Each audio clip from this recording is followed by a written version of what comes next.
Hello, I'm Virginia Sturm, and I'm an associate professor at UCSF, and as you've heard, I study emotions.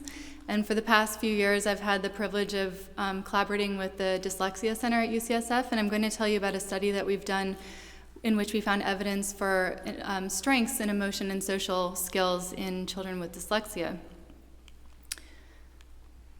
So as you've heard from our other speakers, the two hemispheres of the brain are specialized to do different things. In the left, we think more about language, and in the right, we think more about all these nonverbal abilities, and emotion is the one that I'll be focusing on in this talk.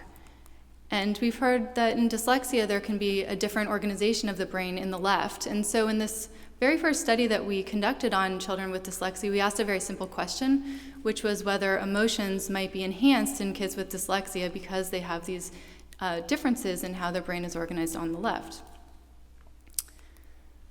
So we all have emotions, and you might describe your emotions in different ways than I might, but we can actually study these in a scientifically rigorous way because we use a definition that we all kind of stick to.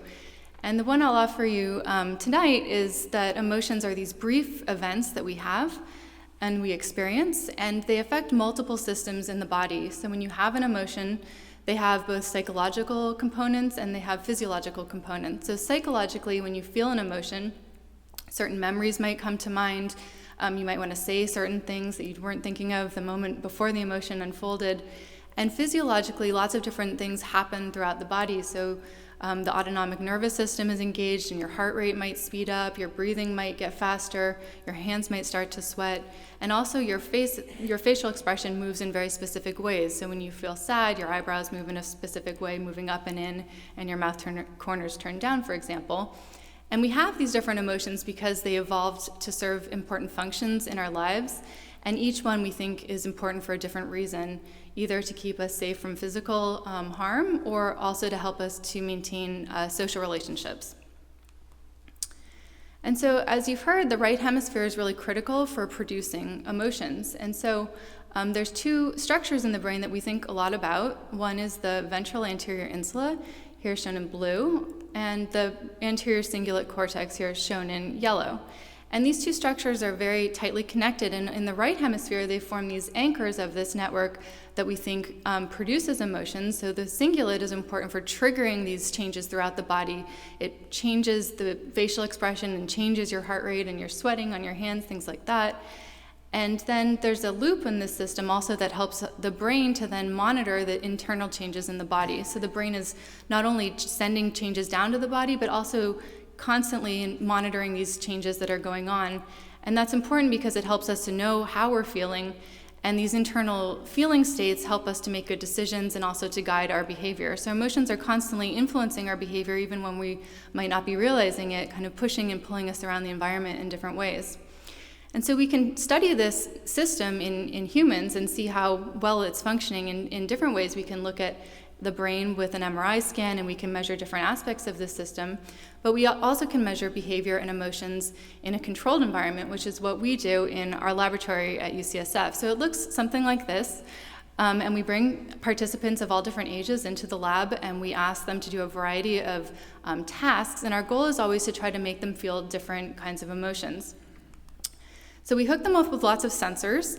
And as shown here by one participant who was in the lab, and you can see what we do is we videotape all of our participants because later on we code their facial expression so we can quantify how much they move their eyebrows and how much their lip corners turned up and down, and all of these get a number. And we also measure these different aspects of their physiology as shown in here in these kind of wiggly lines. And you can see that when, for example, this participant's watching, this is just our baseline period, which precedes all of our tasks. It's a quiet moment where we look at resting levels of these autonomic signals. And all of these different data streams are synchronized in time. And then we start our video. Here's our amusing video.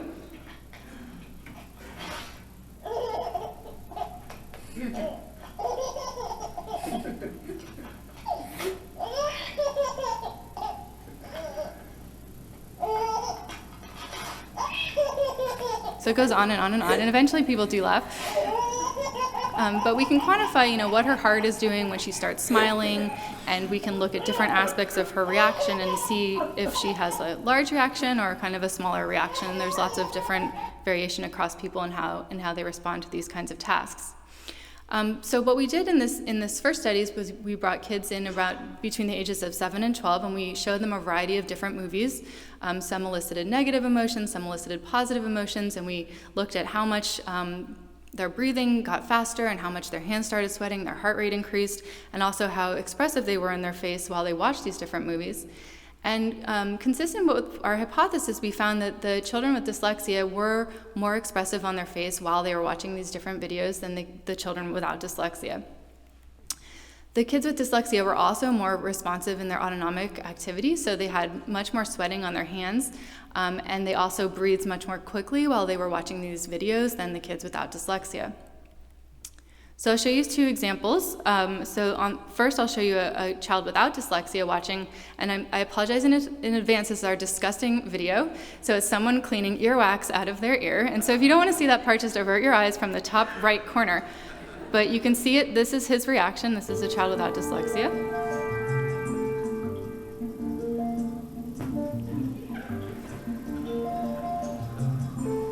We don't warn them what's coming.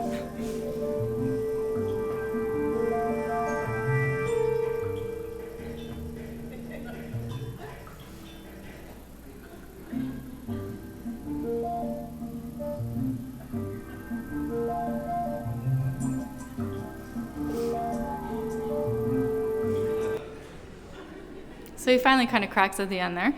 But here you'll see a child with dyslexia watching the same video.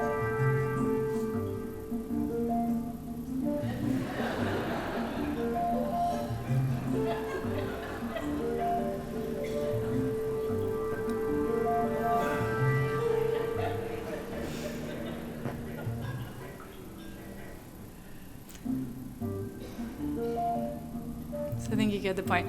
So he was very expressive and reactive and pretty horrified by the movie that we showed him. Okay, so then we looked at the brain to test this idea of whether people in general who have tighter connections in the right hemisphere have greater emotional reactions. And so we looked at that part of the insula that I was talking about earlier in the right side, and we found that the more tightly connected it was with the right side in the cingulate, that individuals who had tighter connections between these two brain regions had greater emotional reactivity. So they were the people who were more facially reactive while they were watching those movies, suggesting that the tighter the right hemisphere is connected in the healthy brain, the more reactive and sensitive you are to emotional kinds of cues. We also like to look outside the lab to see if our measures reflect everyday life, and so we ask parents to report on the children's everyday behaviors, and we found some interesting associations here. So the kids in our study who had dyslexia, who were more expressive and more reactive to those films, actually had much stronger social skills in their everyday lives. So they had deeper friendships, and they were more aware of other people's feelings and connected to others. So it's really suggesting that this emotional sensitivity that they displayed was a strength. We also found associations with anxiety and depression, however, suggesting that having more emotions isn't always a good thing. It sometimes can make you vulnerable to different kinds of symptoms that we also have to look out for and potentially intervene in schools and help these kids to manage these feelings. So having emotions are important not just because it helps me to feel a certain way, but also because emotions help me to communicate with other people. So we're wired to automatically sense and share other people's emotions, and this is true not just for humans, but it's hardwired even into other species. So for instance, in a flock of birds, if you startle one bird, the rest of the birds will take flight. Or in non-human primates, when one makes this play face, the other will mimic this play face and simulate that play face, and it rapidly tells the other partner that they're ready to play. And even in humans who can't speak, one baby cries, the rest of the babies start crying, because it's this automatic mirroring of autonomic physiology. Even heart rates can synchronize in these moments, and also mimicry of facial expression. And this affect sharing is really crucial for promoting more complicated forms of empathy, including things like compassion, kindness, and generosity, in addition to helping us to understand how other people are feeling. So as we've already heard tonight, and you'll hear more of after my presentation, that emotions make music really powerful. And this could be for a variety of reasons, but it could be in part that the person who composes the piece puts in a lot of emotion as they're writing the piece, but it also is likely that the performer who's performing the piece for you is imbuing that piece with their emotions too, and that you're, as an audience member, you're able to feel the emotions of the performers very powerfully. And in individuals with dyslexia, this might lead to true strengths and talents in the musical realm, because not only could they put in their more intense feelings, but as audience members listening to these pieces being performed and written by individuals with dyslexia, we as the audience members might truly experience these much more powerfully as well and make them extremely memorable. So I'd like to thank my lab and the Dyslexia Center and all the many people who have helped along with this work, including our participants and all of our funders. So thank you.